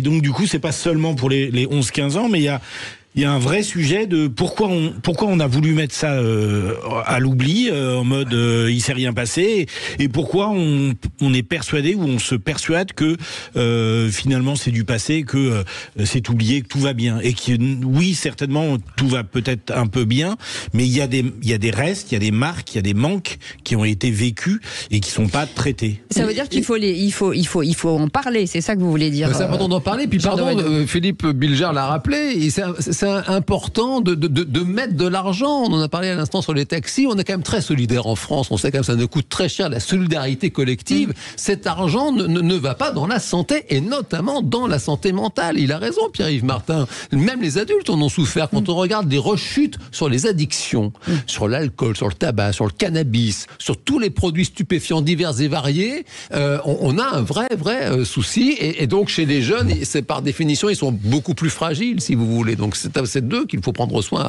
avant tout. Sinon, je peux vous envoyer notre doudou, Philippe David. Il est gratuit, il est gentil, il fait des blagues. C'est vrai. Des bonnes. Non, mais il peut pas être partout, c'est ça le problème. Est-ce que dans ma phrase, Philippe David, vous avez entendu des bonnes blagues? Non, mais vous l'avez pensé tellement fort que je l'ai entendu. J'ai dit des blagues. Laissez chacun gérer, apprécier ses émotions, comme dirait Jean Dorido. En tout cas, merci beaucoup Jean Dorido pour ce sujet. Et on a bien compris qu'avec Pierre-Yves Martin, on allait parler du télétravail, qui est un petit problème aussi aujourd'hui, le télétravail. Ça avait l'air dingue, et voilà, on va peut-être en revenir. On sait pas, on sait pas. On fait une petite pause, on garde le suspense et on revient dans un instant. Bienvenue à tous et merci de votre fidélité. C'est les Vraies Voix Sud Radio jusqu'à 19h. Les Vraies Voix Sud Radio, 17h-20h, Philippe David, Cécile de Ménibus. Les vraies voix, c'est... Quand est-ce qu'on mange? C'est ça la question. Ça parlait de nourriture. Je vais balancer maintenant. Allez. Chaque fois, retour d'antenne, je vais balancer. Je vous le dis tout de suite. Philippe Bilger est avec nous, Jean Dorido et Pierre-Yves Martin. C'était le tour de table de nos vraies voix il y a quelques instants. Et Pierre-Yves Martin, vous voulez revenir sur finalement ce télétravail qui, comme je le disais juste avant la pause, qui avait l'air incroyable, exactement, très disruptif et très dans l'avenir. Et où en sommes-nous aujourd'hui? Voilà. Avec le confinement, mais avec le confinement, j'essayais de faire le lien avec ce que disait Jean sur le confinement et l'impact que ça a eu. Après le confinement, il y a eu tout un effet de mode autour d'une nouvelle relation au travail. Pour ceux qui nous rejoignent, puisque tout le monde n'était pas là, Jean Dorido parlait des 11-15 ans qui aujourd'hui des problèmes de santé mentale dus au confinement. Allez. Voilà. Et donc du coup, après le confinement, il s'est passé quoi? Il s'est passé que tout le monde a exprimé son souhait de travailler autrement. et en tout cas à exprimer des nouvelles convictions autour de la relation de chacun au monde du travail, au milieu du travail. Moi, c'est un sujet qui me passionne. Alors aujourd'hui, ce soir, je voulais en parler parce que la semaine dernière, lors du forum de Davos, le patron de L'Oréal a exprimé une certaine réticence par rapport au modèle du télétravail à 100%. Juste après le confinement, donc il y a 2-3 ans, il y a eu tout un effet de mode où on a dit maintenant on va travailler façon anglo-saxon en remote. Ça veut dire quoi? Ça veut dire que le collaborateur ne met plus un pied dans l'entreprise, il reste chez lui et il fait ce qu'il veut, etc. Bref. Et puis progressivement, on s'est rendu compte que, alors au début, ceux qui étaient contre le télétravail passaient vraiment pour des vieux réacs, là, pour le coup, pour reprendre l'expression de Philippe. Merci. C'est un compliment. Il n'y a aucun doute. Et puis progressivement, on s'est aperçu qu'il y avait un petit écart qui se crée dans le monde de l'entreprise, dans la façon de travailler. Déjà parce que c'est extrêmement important de faire vivre un sentiment d'appartenance. Et donc, pour qu'il y ait sentiment d'appartenance, il faut se voir, il faut se parler, il faut se toucher, etc. Et puis aussi parce que il y a un autre sujet qui me paraît très intéressant et qui était justement mis en avant par le patron de L'Oréal, qui était cet écart, cette opposition entre les cols blancs et les cols bleus, entre ceux qui travaillent en usine sur de la production et les autres. Parce que ceux qui travaillent en usine, ceux qui font vraiment quelque chose de leurs mains, ils n'ont pas le choix. Il n'y a pas de sujet de télétravail. Il y a jamais vous montez les portières sur une voiture, là, vous pouvez pas faire de télétravail. Et donc, du coup, j'ai trouvé ça intéressant et plutôt encourageant comme signal et comme message de voir que dans notre relation au travail, les patrons commençaient maintenant à exprimer une réserve et qu'on revenait peut-être à quelque chose de plus autour du bon sens dans le monde du travail. Et surtout, moi je pense à tous ceux qui dont les métiers, par exemple les agriculteurs, qui le télétravail, c'est pas possible. Mais votre point de vue, Pierre-Yves, est très intéressant. On l'a vu, nous, à Sud Radio. J'ai bénéficié longtemps du confort d'être éloigné. Alors c'est une facilité, mais quelle différence lorsque j'arrive qu'on peut exprimer, avoir un débat et voir la tête adorable des gens, l'irritation, et c'est fabuleux, ça change tout. Toute la part d'humain qui ne se traduit pas par la parole.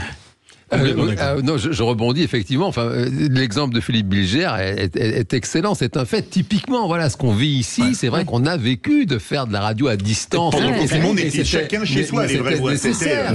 Il y avait quand même ce vecteur. Voilà, on est restés tous ensemble avec les personnes qui nous écoutent. C'était bien sûr super. Pour autant, c'est vrai que ça n'a rien à voir. Mais on perd la complicité. En fait. Oui, de se voir en vrai, on en a besoin. C'est un besoin fondamental. Le pire, si j'ose dire, Jean, c'est lorsqu'un est chez soi et que les autres sont là. Je l'ai vécu. Et évidemment, je ne vous voyais pas d'aussi près, ma chère Cécile. Vous êtes déçue ou pas? Un problème de toute nature. Mais est-ce que ça n'a pas révolutionné le travail? On n'aurait jamais imaginé que dans certaines entreprises, tout le monde soit mis en télétravail. Est-ce que c'est pas un changement de sociétal? Non, je pense qu'il est trop tôt. Je pense qu'il y a eu un effet de mode. Je pense que personne n'est capable de savoir comment le monde du travail, comment la relation au travail que chacun a va évoluer. Est-ce qu'on va revenir sur quelque chose de plus modéré? Je vous coupe, ce serait intéressant de rebondir sur ce que disait tout à l'heure Jean Dorido. J'aimerais bien voir les factures de médecins, de ceux qui sont passés en majorité au télétravail et qui aujourd'hui prennent certainement des médicaments. Mais c'est terrible, je me rappelle pendant le confinement, je me rappelle de personnes qui venaient me voir, je me rappelle une jeune femme, très jeune étudiante, elle me parlait de son père qui était toute la journée assis derrière son ordinateur. En plus, il y avait le couvre-feu après, il pouvait même pas sortir faire des courses, il avait des réunions, il enchaînait les calls en télétravail. Mais ça a duré pendant des mois. Et c'est vrai que c'est absolument effrayant.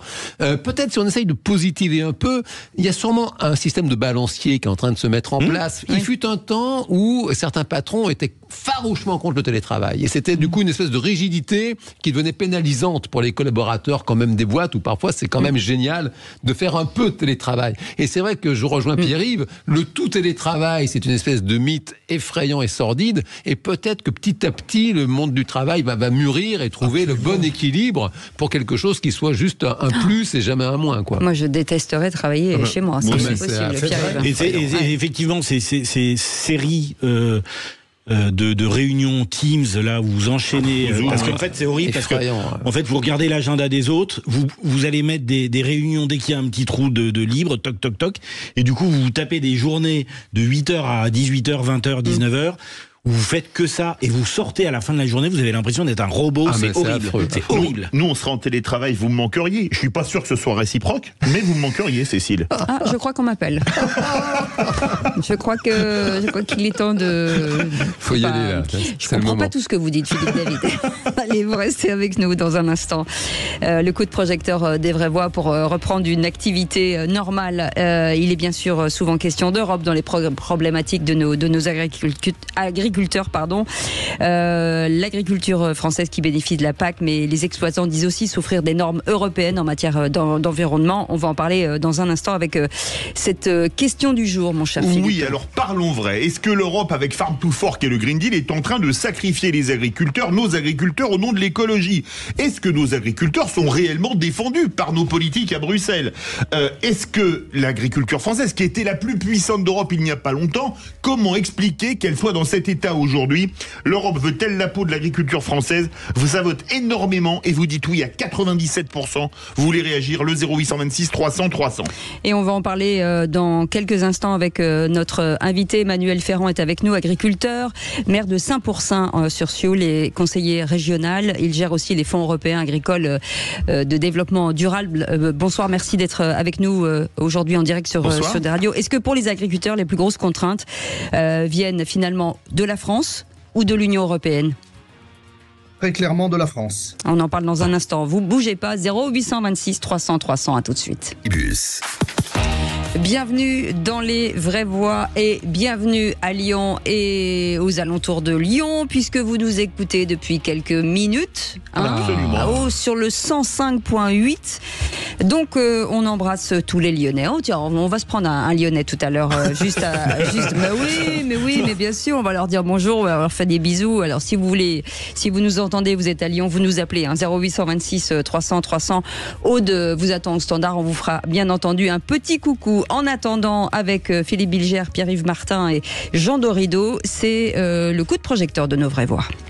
Les vraies voix Sud Radio, le coup de projecteur des vraies voix. Les agriculteurs manifestent depuis des mois pour exprimer leur colère. La Macronie a fait le contraire à Strasbourg de ce qu'elle raconte aujourd'hui à Paris. Et l'Europe, elle doit faire sa prise de conscience aussi dans cette crise sur on veut une Europe puissance en termes agricoles ou on la veut pas? Aujourd'hui, on est en train d'aider évidemment un pays qui est en guerre, mais au détriment de tous les agriculteurs français. Vous dites vouloir améliorer la situation socio-économique des agriculteurs et des zones rurales et leur garantir des revenus équitables, mais c'est pourtant bien ici que les politiques qui mettent en péril les exploitations agricoles et les élevages européens sont décidées. Et donc il est souvent question d'Europe dans les problématiques agricoles. L'agriculture française bénéficie de la PAC, vous le savez, mais les exploitants disent souvent souffrir de ces normes européennes en matière d'environnement, Philippe. Alors vous, qu'est-ce que vous en pensez? Est-ce que l'Europe, avec Farm to Fork, de la ferme à la fourchette et le Green Deal, est en train de sacrifier les agriculteurs au nom de l'écologie? Est-ce que nos agriculteurs sont réellement défendus par nos politiques à Bruxelles? Est-ce que l'agriculture française, qui était la plus forte d'Europe il n'y a pas si longtemps et qui aujourd'hui est en baisse, comment vous expliquez-vous cela? L'Europe veut-elle la peau de l'agriculture française? Vous dites oui à 97%. Vous voulez réagir? Le 0826 300 300. Un spécialiste est avec nous, Emmanuel Ferrand. Bonsoir, merci d'être avec nous en direct. Vous êtes agriculteur céréales et plus élevage bovin avec votre épouse et votre qui est viticultrice aussi. Vous êtes maire de Saint-Pourçain sur Sioule, conseiller régional. Vous gérez le Fonds européen agricole développement rural pour toute la région. Merci d'être ici en direct sur Sud Radio. On revient à vous dans quelques instants avec toutes ces normes aujourd'hui européennes et françaises. Il disait tout à l'heure, les Françaises sont peut-être même plus lourdes que les européennes, Philippe. Justement, le propos initial de monsieur le maire, d'une certaine manière, m'a rassuré, puisque en considérant que les problèmes étaient nationaux, il permettait d'entrevoir une issue plus facile. Ça dépend donc de notre pouvoir et notre gouvernement.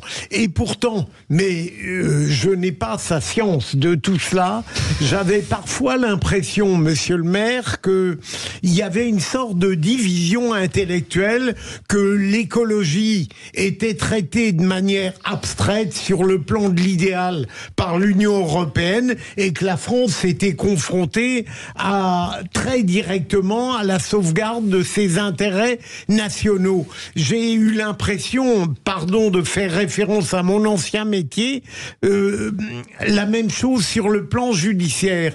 J'ai eu souvent l'impression que l'Europe s'occupait des abstractions, des idées nobles, de l'écologie ou des droits de l'homme, et que la France était confrontée à des difficultés qui ne parvenaient pas à être réglées parce que précisément l'Europe lui mettait des bâtons dans les roues. C'est un peu simpliste, je l'admets, mais vous saurez remettre de la complexité là-dedans. On fait le tour de table. Jean Dorido. En fait, pour répondre à votre question, si je comprends bien, on demande à nos auditeurs de se positionner. Est-ce que l'Europe a envie de flinguer l'agriculture française? En fait, c'est vraiment à se demander ce que l'Europe cherche à sauver finalement. C'est quand même triste de voir à quel point ce projet européen, qui était sensationnel au départ, c'était vraiment l'idée de vivre en paix et puis d'être plus fort à plusieurs. Et il y eut des succès jadis. Ariane Espace, l'Agence spatiale européenne, le Airbus. Et en fait, il a dû se passer un truc, il y a eu un bug à un moment. Et aujourd'hui, l'Europe flingue les industries européennes. C'est pas vrai que pour Alstom, c'est vrai pour le rail dans toute l'Europe, c'est vrai pour tout un tas de sujets. L'Europe flingue les politiques de défense, flingue l'automobile et elle flingue l'agriculture, et c'est quand même terrifiant de voir à quel point on a filé les clés du camion à une espèce de technocrate comme ça à Bruxelles et rien ne fonctionne. Elle vous embrasse. Hein. C'est Ursula. Ouais, moi, en fait, la question que je voulais poser, c'était de savoir si on pourrait imaginer une agriculture française, européenne, qui ne soit plus financée et portée par ce principe de subvention.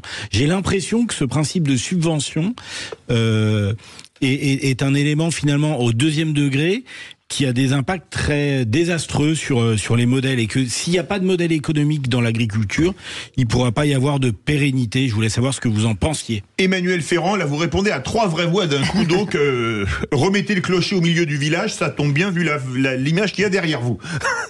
Oui, tout à fait, bonsoir. Il y a plusieurs questions dans les propos, je vais essayer d'être le plus concis possible.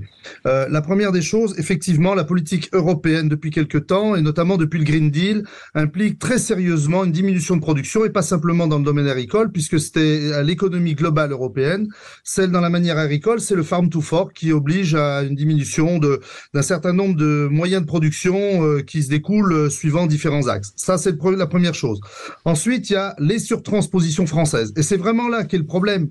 Moi, il m'arrive d'aller à Bruxelles, de discuter avec les gens de la direction de l'agriculture. Ils me disent toujours, quand nous on fait une directive qui fait une feuille, quand vous la traduisez en français, ça fait un annuaire. Et ça, c'est pas les Européens qui le font, c'est vraiment les Français. Je vais vous prendre un seul exemple qui est un domaine que je connais bien, qui est le domaine de l'eau sur l'irrigation. Vous avez l'Europe qui dit on ne peut pas financer les systèmes d'irrigation dans des zones qu'on appelle nous des zones rouges, c'est très technique, c'est les zones moins que bon en matière quantitative. Sur ces zones-là, on ne peut pas financer. Mais c'est à vous de fixer les zones. Donc la France fixe ses zones comme elle le veut. C'est exactement dans le même cas dans le cas des directives nitrates. On dit qu'il y a trop de nitrates, ce qui n'est pas toujours vrai. La France, avec Dominique Voynet en 96, a fixé son niveau. L'Allemagne a fixé un autre niveau, les Pays-Bas ont fixé un autre niveau, et nous, comme on veut faire toujours plus blanc que blanc, on l'a fixé tellement bas qu'aujourd'hui on se retrouve en contentieux avec la Commission de Bruxelles qui nous réclame de l'argent parce que bien évidemment on n'est pas capable de tenir les ambitions qu'on s'est mis. Voilà. Et pour répondre à la troisième question qui était sur les subventions, évidemment que tout le monde voudrait bien vivre sans les subventions. Néanmoins, les subventions aujourd'hui permettent aux Français de payer une baguette moins d'1 euro, alors qu'autrement le prix de revient de l'agriculture plus la transformation, c'est 4 euros. Donc la différence aujourd'hui, cette PAC qui a été faite en 1967 et qui perdure et qui est toujours efficace, enfin qui pourrait être efficace, c'est de permettre aux Européens et aux Français de manger à bon marché. Parce qu'autrement, ça veut dire qu'on est livré au marché international et qu'un jour on va payer la baguette 4 euros, le lendemain on va la payer 1 euro, les œufs ils vont exploser quand on va en manquer. Il n'y a plus de régulation. Et la PAC est là pour faire une régulation. Donc l'Europe, oui, l'Europe, elle doit être faite, mais il faut que la France s'affirme. Et depuis trop longtemps, on l'a vu en matière d'énergie, il se passe aujourd'hui en agriculture la même chose qui s'est passé en matière d'énergie. C'est-à-dire qu'on a cédé, pour l'énergie, c'était aux Allemands. Oui. Et ben là, sur l'agriculture, on cède aux anciens pays de l'Est. Philippe Bilger veut agir. Monsieur le maire, vous avez rappelé, même pour le profane, à quel point le problème, c'était la transposition française des directives européennes en les poussant vers un extrémisme que les autres pays ne cultivent pas. Est-ce que vous pourriez nous indiquer pour quelles raisons la France a cette espèce de pente perverse qui, précisément, contredit les intérêts français parfois? Pourquoi est-ce que c'est une aspiration à une bureaucratie? Quel est le ressort fondamental de cette absurdité? Vous pensez que c'est absurde? Vous êtes agriculteur, venez nous le dire au 0826 300 300. L'absurdité, elle est très simple. La France veut traiter les 2% de fraudeurs. Et donc, met des règles pour 2%, quitte à sacrifier 98% des producteurs. C'est exactement ça. Dans les fonds européens que gère la région Auvergne-Rhône-Alpes, nous avons 3 niveaux de contrôle français pour un contrôle européen. C'est-à-dire que quand la région Auvergne-Rhône-Alpes délivre des subventions, elle est contrôlée 3 fois par différentes instances françaises et une seule fois par l'Europe. On est dans le vouloir traiter absolument le cas particulier, et on entrave le cas général. Emmanuel Ferrand, une question. Si j'ai lu des chiffres, il y a 389 000 agriculteurs en France, c'est bien ça, mais je crois qu'il y a 31 000 fonctionnaires au ministère de l'Agriculture. Est-ce que ça fait pas beaucoup par rapport au nombre d'agriculteurs et que pour passer le temps, il faut faire quelque chose, on enquiquine les agriculteurs, non ? Oui, alors dans les 31 000, il faut en enlever 15 000 qui sont dans les lycées agricoles et qui sont de l'éducation, qui dépendent du ministère de l'Agriculture. Donc il n'y a réellement que 15 000 fonctionnaires. Il faut aussi rétablir les choses. Néanmoins, il y a beaucoup trop de fonctionnaires. Et il y a surtout beaucoup trop de fonctionnaires dans les offices de contrôle. On manque de fonctionnaires dans les services de proximité aux agriculteurs, d'instruction de dossiers, etc. Par contre, on en regorge au niveau contrôle. En matière d'environnement, on a la police de l'eau, on a l'OFB, on a tout un tas de services qui nous contrôle. Comme disait un de mes collègues, on a un satellite qui nous passe tous les 3 jours pour nous photographier les fesses en permanence sur nos champs. Oui. Vis-à-vis de l'Union européenne, est-ce qu'on peut raisonnablement, nous, Français, faire marche arrière aujourd'hui sans avoir de conséquences graves? Non, on n'a aucun intérêt. Aujourd'hui, la seule chose qui manque à Bruxelles, c'est un pouvoir politique français qui accepte de défendre l'agriculture. L'agriculture européenne, le budget européen, c'est 50% du budget, le budget agricole, c'est 50% du budget européen. La seule chose, c'est qu'aujourd'hui, on brade nos intérêts, on brade l'agriculture pour d'autres intérêts, qui sont des intérêts de services, de banques, d'industrie, des choses comme ça. Voilà. Le choix, c'est un choix politique français. Jean Dorido. Oui, j'aurais une question à poser à monsieur le maire, parce que j'entends bien, j'y suis sensible, qu'on est en train de faire, d'après notre invité, la même chose avec l'agriculture que ce que nous avons fait avec l'énergie, c'est-à-dire qu'on a cédé aux Allemands qui voulaient justement continuer à utiliser ces centrales au charbon plein pot et puis nous flinguer sur le nucléaire, parce qu'ils se tirent toujours la bourre avec nous. Là, j'entends qu'on est en train de céder aux pays de l'Est. J'aimerais comprendre quel pays précisément, et finalement, quels sont les intérêts en jeu, qu'est-ce qui arrange les pays de l'Est et qui flingue notre agriculture à nous? Tout simplement que déjà on est dans un rétablissement des niveaux d'aide. Aujourd'hui, le budget de la PAC est toujours le même depuis à peu près une dizaine d'années, voire une quinzaine d'années. Sauf que les pays de l'Est sont rentrés. Donc déjà, mathématiquement, vous avez un gâteau qui est plus... Le même gâteau pour plus de monde. Il y a plus de participants pour le gâteau. Or, ce gâteau-là, on le partage avec les nouveaux entrants. De la même façon qu'on l'a fait en 82 avec l'Espagne et le Portugal. Mais là, on le fait avec 6 ou 7 pays en même temps. Et des pays qui sont très producteurs agriculteurs en matière agricole. Vous prenez la Pologne, vous prenez la Hongrie, vous prenez la Roumanie, ce sont des formidables producteurs agricoles. Vous avez eu aussi au passage l'Allemagne, la réunification de l'Allemagne, qui a été absolument, qui a bousculé les choses. L'Allemagne de l'Est est extrêmement agricole et productive. Donc il y a déjà ce phénomène-là. Et puis ce sont des pays qui veulent produire de manière agricole pour une vocation exportatrice. Donc il y a deux phénomènes. On rétablit le niveau agricole dans ces pays-là et on remet le niveau des aides à peu près chez tout le monde pareil, c'est-à-dire qu'on en met plus sur les pays de l'Est et moins sur la France, les vieux pays. Et en même temps, on est sur des pays qui sont une vocation exportatrice avec des fermes qui sont immenses. Moi, j'étais en Hongrie, j'étais en Pologne, c'est d'anciens kolkhozes, d'anciens sovkhozes qui font 100 000, 300 000 hectares et qui ont des vocations exportatrices, alors que la moyenne des exploitations françaises est 80 hectares. Voilà. Est-ce que vous croyez que le gouvernement va être, parce qu'il va falloir du courage politique pour aller dans le sens de ce que vous attendez. Est-ce que vous y croyez aujourd'hui ? Si c'est pas aujourd'hui, ça sera jamais. L'agriculture a prouvé au moment du Covid, comme les infirmières, comme un certain nombre de choses, qu'on était capable de produire. Et c'est à ce moment des crises, c'est au moment des crises qu'on se rend compte qu'on a besoin de l'agriculture. Eh bien, je pense qu'on est arrivé au bout, de la même façon qu'on est arrivé au bout de l'énergie et qu'on s'est rendu compte qu'il fallait revenir au nucléaire.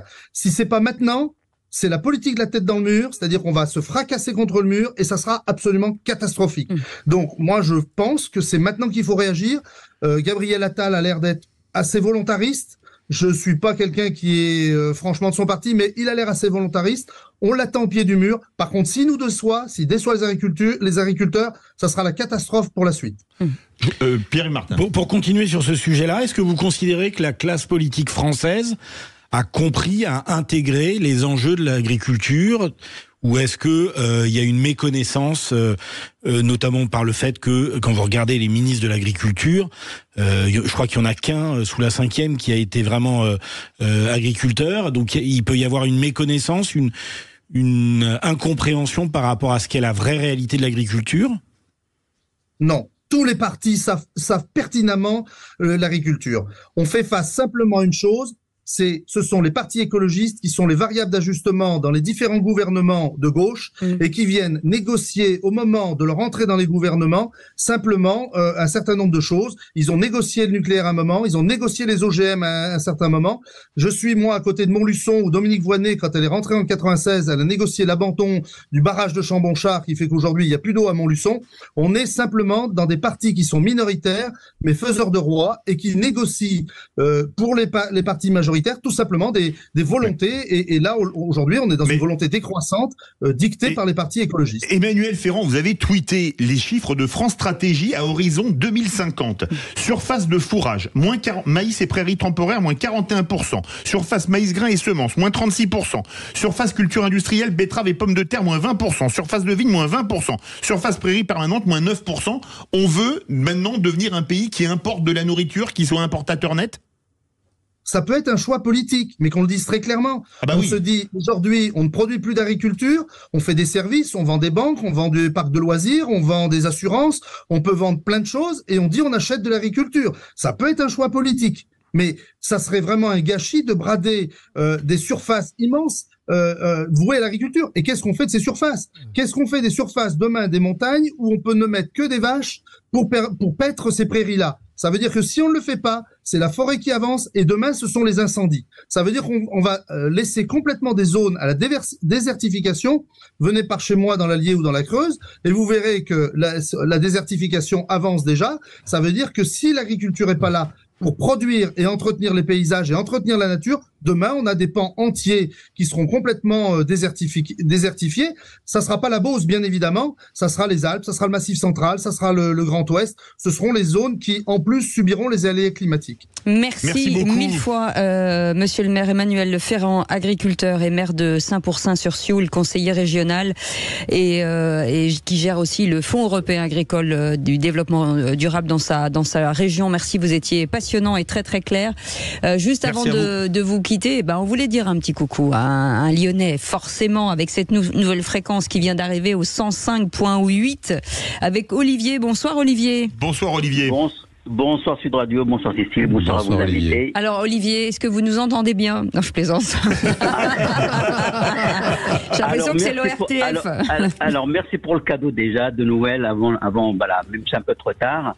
Et c'est un grand plaisir que maintenant qu'on a la Sud Radio sur Lyon et la famille grandit, c'est une super nouvelle. Et voilà, et il faut que vous en parliez autour de vous. Oui. Vous disiez, ça y est, alors on va répéter après moi, ça y est, on vous écoute sur le 105.8. Ça y est, on vous écoute sur le 105.8. Eh ben bravo. Et bienvenue à Sud Radio à Lyon. Voilà. Eh ben merci beaucoup, on vous fait plein de bisous. Merci Olivier d'avoir été avec nous. Et vous en parlez autour de vous, Olivier, hein? Avec plaisir, avec plaisir. De toute façon, moi toute la journée, j'ai la radio dans la voiture. Je suis infirmier libéral. Et voilà, bon, là, ça va partir sur tout le monde. Eh ben, c'est facile. Vous mettez la tête à la fenêtre et vous dites Sud Radio 105.8. C'est facile, c'est easy.